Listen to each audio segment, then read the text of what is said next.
Please আপনি আমাকে একটা সুযোগ দিলে আমি চলে যেতে পারবো। এটা আই এম আপনি নট পারেন। এবল টু আপনি গিভ ইউ রিকোয়েস্ট যাও প্লিজ স্যার যাও, বোঝার যাও। চেষ্টা করেন। No, এটা no, সাধারণ no. শিক্ষার্থীদের এটা তো দাবি ছিল, সেটা আপনারা যা করছেন আমরা আপনাকে সম্মান করে আমরা চলে যাচ্ছিলাম। আপনি আমাকে ধরে নিয়ে আসছেন পিছন দিক থেকে। তোমাদের ধরে আনছি তোমাদের কোনো কিছু করার জন্য না। স্যার তোমাদের আমরা জানি আপনারা কাউন্সেলিং কিছু করতে হবে, করবেন না, তোমাদের কিন্তু ব্রেন বিষয়টা- ওয়াশ করছে তো No, no, no, তোমাদের sir. কাউন্সেলিং করতে নো হবে। স্যার আমরা আদালত আমাদের কিছুই চিন্তা- না। স্যার এটা আপনার কাছে আমাদের রিকোয়েস্ট, আপনি আমাকে একটা সুযোগ দিলে আমি চলে যেতে পারবো। তোমাদের মধ্যে জামাতের পেতাত্তারা ঢুকছে। স্যার এটা একদম এই ভুল স্যার। পেতাত্তারা জামাতের তোমাদের মাথা পেতাত্তারা wash ঢোকে করে নাই স্যার, এটা আপনার ভুল। আপনি যেই যাও যেই মিয়া, কথা চিন্তা বলো না। ভাবনা নিয়ে কথা বলতেছেন স্যার ভুল। আপনি আপনার জায়গা থেকে সঠিক, আমি আমার জায়গা থেকে সঠিক। আপনি আমাকে ডাইভার্ট করতে পারেন না বা আমাকে কোনো ধরনের ব্লেম দিতে পারেন না প্রমাণ না হওয়া পর্যন্ত। No no no sir, no sir. একটা কথা বলতে পারবো না। স্যার আমি আপনাকে রিকোয়েস্ট করেছি অনেকবার স্যার। স্যার আরেকটা কথা বলবো না, আমার কানে কান কথা বলতেছে।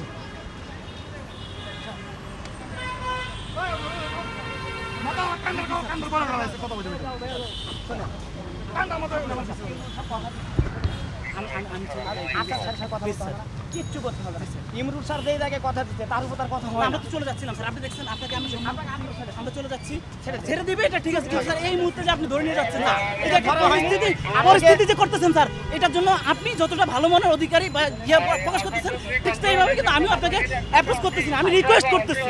আমি রিকোয়েস্টের সুরে করুণার সুরে আপনাকে আবেদন করতেছি, আমাকে ছেড়ে দিন। আমরা জাস্ট আমাদের ন্যায্য হিস্সা আপনাদেরকে জানানোর জন্য আসছি। আমরা কোনো ধরনের অগ্নিসংযোগ বা যেই ধরনের সন্ত্রাসী কর্মকাণ্ড ওগুলো করার জন্য আসি নাই। আপনি আমাকে দেখে যদি মনে হয় বা আমাদের দেখে যদি মনে হয় যে আমরা ওই ধরনের সন্ত্রাসী কর্মকাণ্ড করেন, তাহলে আপনি আমাদেরকে যা ইচ্ছে তা করেন। আমি তো আপনার ভাই, আপনি তো আমার ভাই, একজন ভাই হিসেবে একজন ভাইয়ের প্রতি কি দায়িত্ব পালন করেন যে আমি আপনাকে একটা সুযোগ দিচ্ছি, সেই সুযোগের ব্যক্তিতে আপনি ইয়ে করতে পারেন। 5টা মিনিট চুপ থাকেন, আবার ছেড়ে দিবেন। স্যার আমি আমার আর কিছু বলার নাই, আমি একদম কিছু ব্যর্থ, জানি আপনাকে বুঝাইতে পারি নাই। মল এটা ব্যর্থ। আমি বলতেছি আমাদের রাইট চলে যান, আমি আর এখানে দাঁড়াবো না। কিচ্ছু করা হয়নি। ইমরুল স্যার আপনার দেহে বসে সেই কাজ করুন, চলে যান। আমাদের সিনিয়র কর্মকর্তা যেটা বলছে আপনি শুনুন, চলে যান। স্যার আমি আপনাকে রিকোয়েস্ট করেছি স্যার, আমি তো করতে পারছি না। স্যার প্রেস ক্লাবের দায়িত্ব পালন করেন, আমি আপনাকে আমাকে ছেলে না স্যার দেখেন আমরা কি করছিলাম, আমাকে ঘেরিবারে দুইটা মারছে স্যার, মারার কি অধিকার আছে স্যার? আমাকে বলতে পারে যে তুমি চলো। আমাকে যে মারলো স্যার, এটা কি অধিকার আইনের মধ্যে পড়ে স্যার? আপনি আইনের লোক অন্যায় করছে।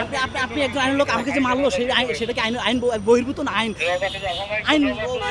আইনগত কোনটা? আপনি আমাকে বলেন। আমি যতটুকু পারবো ভাই আপনার জন্য হেল্প করব। আমি জানি আমি স্যারের সাথে কথা বলবো।